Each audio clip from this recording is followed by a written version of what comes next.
जय सच्चिदानंद। यस।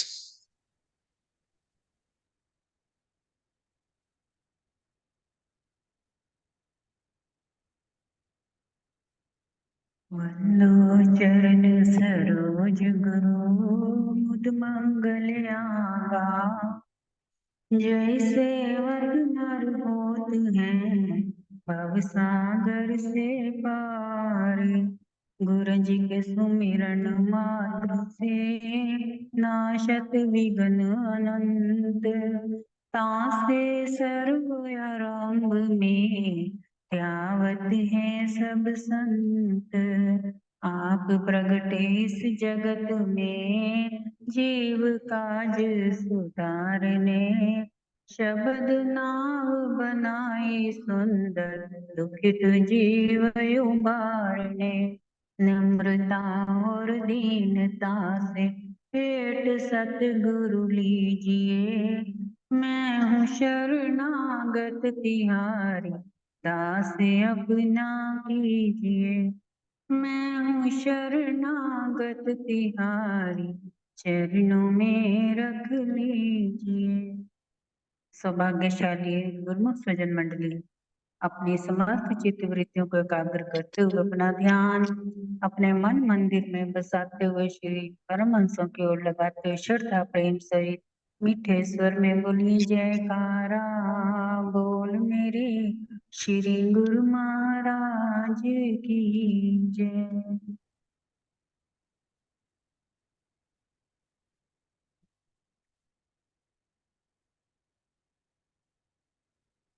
बुरा जो देखन में गया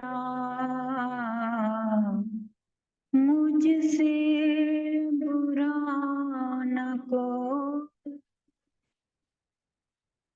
जग मेरी जब बदलिया मुझसे बैरी न को। मुझसे न को। ओ गण अपने अपने दूजे के क्या देखूं।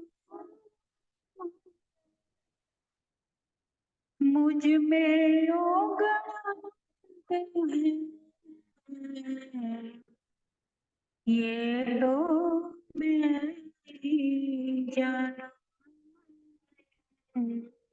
ये तो मैं ही जानू। गुरुमुखो, आज शुभ चोला दिवस यानी हमारे इष्ट देव मालिक श्री श्री 108 श्री परमहंस अद्वैत मत के श्री पंचम पातशाही जी का चोला दिवस है, जो 1956 में उनको साधु संत चोला मिला था।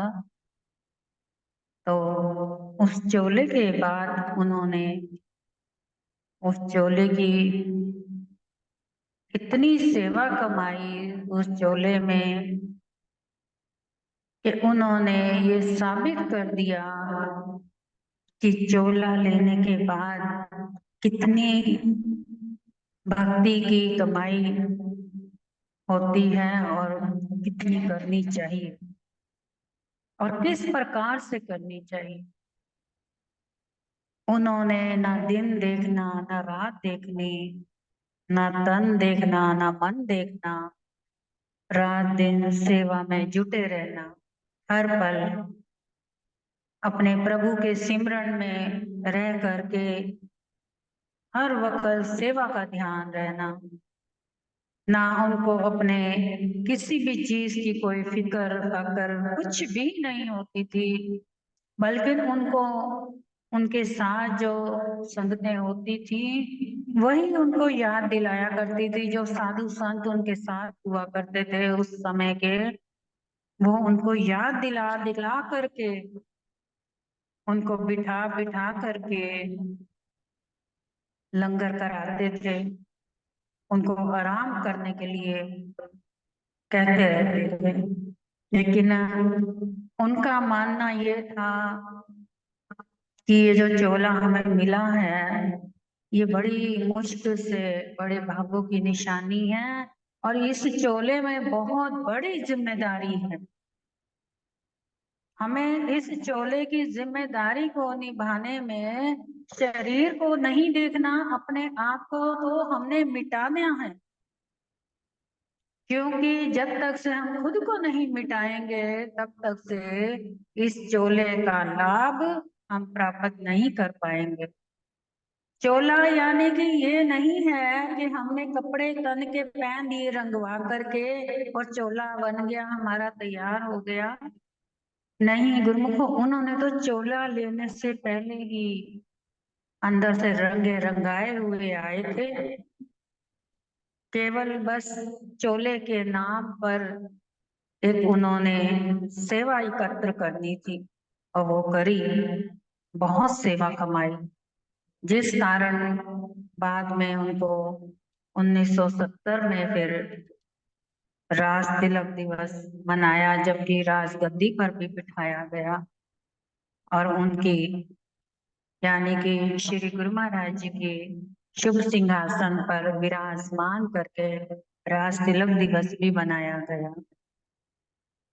चोले का उन्होंने मतलब समझाया कि चोला क्या है और संत क्या है।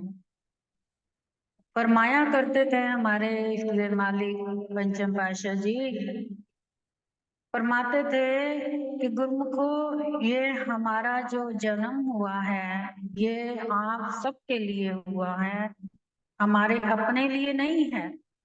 हम इस संसार में आए जरूर हैं, लेकिन हम आप सबके लिए आए हैं। आपकी जितनी भी रूहें हमारे जन्मों से बिछड़ी हुई हैं, उनको हम भक्ति मार्ग में लगाएं और उनकी झोलियां भक्ति से भर करके 84 से उनको मुक्ति दिलाएं। गुरुमुखो, जैसे कि आपने सुना होगा कि श्री राम भगवान जो थे, वो 14 कलाएं लेकर के आए थे, और उसके बाद द्वापर युग में फिर श्री कृष्ण भगवान जब आए, तो वो 16 कलाओं के मालिक थे। वो 16 कलाएं लेके आए। लेकिन जब कलयुग आया, और कलयुग में जब संत सतगुरु का यानी अवतार हुआ, उस वक्त संत महापुरुष जो आया करते थे धरती पर, संत वो नहीं जो आम गिने जाते हैं, संत वो जो पूर्ण रूप से संत बने बनाए ऊपर से दूरधाम से चलकर आते हैं, जिनका मकसद ही केवल रूहों का उद्धार करना होता है। और जब संत रूप में चोला लेकर के इस धरती पर हमारे इष्ट देव मालिक विराजे, तो वो 64 कलाओं के मालिक थे। वो 64 कलाएं लेकर के आए, और आज वो 64 कलाओं के मालिक हैं, और जिनकी 64 कलाओं के प्रताप से हम जैसे जीवों के भाग जगाए उन्होंने, उज्जवल किए, और हमें अपना नाम रूपी दे करके हमें सतमार्ग दर्शाया, अपने चरणों से लगाया, हमारे जीवन का लक्ष्य हमें बता करके अपने 84 से हमें उन्होंने छुटवाया। तो 84 से कौन छूट सकता है? हर कोई नहीं छूट सकता। वही छूट सकता है जिसको अपने संत महापुरुषों पर, सतगुरु पर पूर्ण पूर्ण विश्वास, श्रद्धा और प्रेम है। भक्ति भी उसी की लगती है। नित नेम चाहे जितने मर्जी कर लो, जब तक से नित नेम के अंदर आपके श्रद्धा नहीं, प्रेम नहीं, भाव नहीं, तब तक आपका नित्य भी जो है वो असर ही नहीं करेगा। क्योंकि असर वही करता है जिसके अंदर भाव जुड़ा होता है। आज आप चाहे आरती गाएं, चाहे नाम सिमरन, चाहे भजन, चाहे आप गुरु महिमा, चाहे कुछ भी करें, चाहे दर्शन ही करें या चाहे कुछ भी ना बोले, चुपचाप बस दर्शनों में खोए रहे, अगर आपके अंदर तार से तार जुड़ी हुई है भाव की, तो आपकी उसी वक्त भक्ति का करंट जो है आपके अंदर आएगा और वो असर लाएगा और आपके अंदर की भक्ति उज्जवल होगी, जागृत होगी, जिससे आपके कर्म कटने आरंभ होते हैं और आगे के हमारे जो कर्म शुभ कर्म बनने शुरू हो जाते हैं।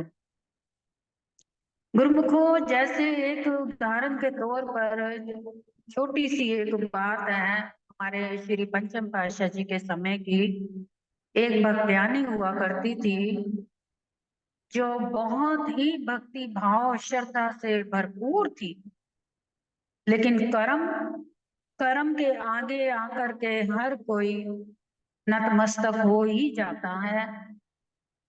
अगर संत महापुरुषों का सर पर हाथ है और हमारा अपना विश्वास है उनके प्रति, तो कर्म अपने आप ही हमारे कट जाते हैं, बुरे से बुरे कर्म टल जाते हैं। तो उस भक्त्यानी के कर्म देखो कि उसको बहुत बड़ी बीमारी थी, उसकी छाती में कैंसर था और उसको पता भी तब लगा जब अंतिम स्टेज आ चुकी थी, इससे पहले उसको मालूम नहीं था। उसने डॉक्टरों को दिखाया, क्योंकि वो सेवा में इतनी मगरूर रहती थी कि उसको अपने तन मन की कोई होश खबर ही नहीं रहती थी और वो सेवा में रह रहकर अपने तन की तकलीफों को भी भुला दिया करती थी। कभी उसने किसी से भी आज तक कभी जिक्र नहीं करना कि मेरे को कोई शरीर में तकलीफ है। उसने यही सोचना कि ये तो चलती फिरती हवा है, जिधर से आई अपने आप उधर चली जाएगी, क्योंकि मेरे सतगुरु ने मुझसे सेवा लेनी है तो मुझे कुछ होने ही नहीं देंगे। इतना उसका विश्वास अटल था। तो जब डॉक्टरों के पास गई एक दिन, उसकी जब हालत बिगड़ गई, डॉक्टरों ने टेस्ट किया तो उसको बताया कि तेरी अब ये लास्ट की स्टेज है, तूने जो करना है कर ले, लेकिन ये अब बचना मुश्किल है तेरा। वो हैरान हो गई सुन करके और जरा भी मायूसी नहीं हुई उसके अंदर, एक हौसला बुलंद हुआ, विश्वास अपने प्रभु के प्रति। वो डॉक्टरों से जैसे ही होकर के सीधा पंचम पातशाह जी के चरणों में जा पहुंची, जा करके मस्तक मत्था टेकते हुए उनके आगे वो डॉक्टरों के जो कागज कुगज पेपर ऊपर टेस्ट की रिपोर्टें थी सारी उनके चरणों में रख दी और जाकर के कहने लगी कि स्वामी जी, इन्हें डॉक्टर ने देखो ना कि अपने को मन धड़ंग कुछ भी लिख देता है, जबकि मैनू पता है मेरे अंदर तो कुछ भी नहीं है, क्योंकि मेरे अंदर ते हर वक्त तुसी विराजमान हो। जिथे तुसी विराजमान हो उत्थे भला एहो जी गंदियां बीमारियां का की लेना देना। हमारे पंचम पातशाह जी मुस्कुरा दिए और मुस्कुरा करके फरमाने लगे, बोली तू पहले क्यों ना बोली। ये गल डॉक्टरां दे कोल जान तो पहले तू साडे अगे बोल दी ते तेनू ये भी नौबत ना आंदी। चल जा, तेन कुछ नहीं हो सकता। अब वो रात को आकर के अपने घर पे सोई, श्री गुरु महाराज को जैसे ही उसने नित्यनेम सारा कर गया और नाम सिमरन पर बैठी, उसके बाद सोने लगी, तो सोते सोते क्या देखती है कि पंचम पातशाह जी आए हैं बड़ा विराट रूप लेकर के और उस विराट रूप में उन्होंने एक छड़ी पकड़ी हुई है और उसकी छाती के ऊपर इस प्रकार से क्रॉस बना दिया। अब सुबह जब उठी तो उसके मन में ये आई बात कि ये जो क्रॉस बनाया है, भले ही मेरे प्रभु ने मुझे जरूर ये फरमाया कि तुझे कुछ नहीं हो सकता, कुछ नहीं है, लेकिन मेरे अंदर था तो कुछ, और आकर के उन्होंने काटा भी है, ये भी मैं जानती हूँ। लेकिन फिर भी घर वालों के कहने के मुताबिक उसने वहम दूर करने के लिए दोबारा हॉस्पिटल पहुंची और जाकर के टेस्ट करवाया। तो डॉक्टर हैरान कि जो कल तक इतनी भयंकर बीमारी की लास्ट स्टेज थी, आज यहाँ पर नामो निशान तक नहीं है और अंदर से एकदम क्लीन इतना हुआ पड़ा है। जहाँ कालक थी वहां एकदम वाइट हो चुका है। तो गुरुमुखो, जहाँ विश्वास होता है वहां भक्ति रंग लाती है। हमारे प्रभु सतगुरु दाता दीन दयाल 64 कलाओं के मालिक, जो मोहर जैसे कहते हैं ना कि जब कागज पे छपती है तो सीधे अक्षर कर देती है, ऐसे हमारे सतगुरु दाता दीन दयाल जी हैं। अगर श्रद्धा प्रेम भाव से उनके दर पर जाकर के शीश झुकाओ और मन में ठान लो कि मुझे कुछ भी नहीं हो सकता, चाहे दुनिया इधर से उधर हो जाए, मेरे अंदर कोई ऐसी किसी बीमारी की ताकत नहीं कि जो मेरे घर अपना डेरा लगा सके, मेरे सतगुरु जो मेरे साथ है, तो गुरु को वो बीमारी बड़ी से बड़ी भी टल सकती। तो जब महापुरुष उल्टी लकीरों को सीधा कर सकते हैं, उनके हाथ में वो जादू की छड़ी है कि वो चाहे जिसके घर में औलाद नहीं उसको औलाद भी दे सकते हैं, भले ही भाग्य में किस्मत में ना लिखा हो कुछ भी, पर सतगुरु के दर पर जो श्रद्धा से शीश झुकाता है उसकी झोलियां प्रभु अपने आप खुशियों से भर देते हैं।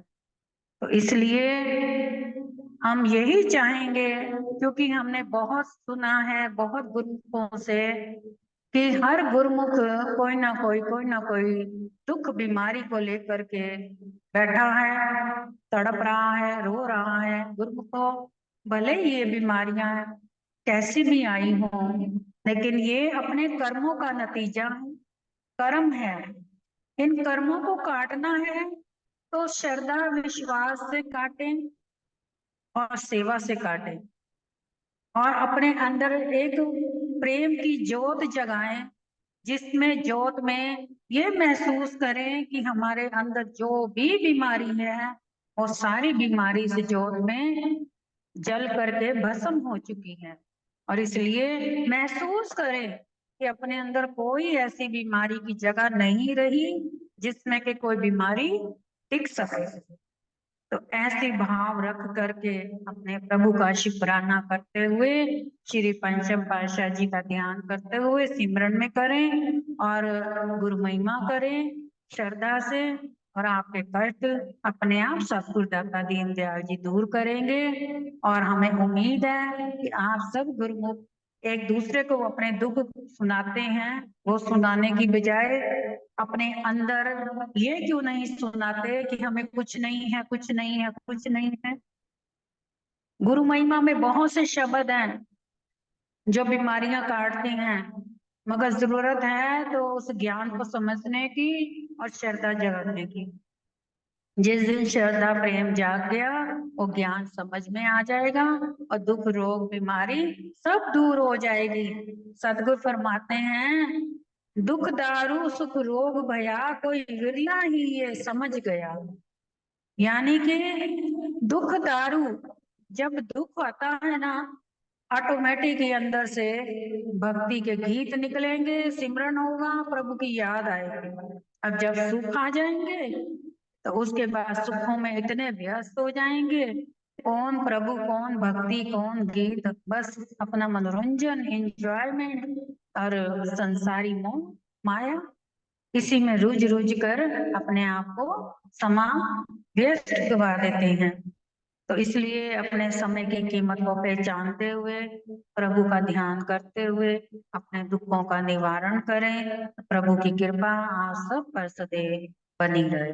बोल जयकारा बोल मेरी श्री गुरु महाराज की जय।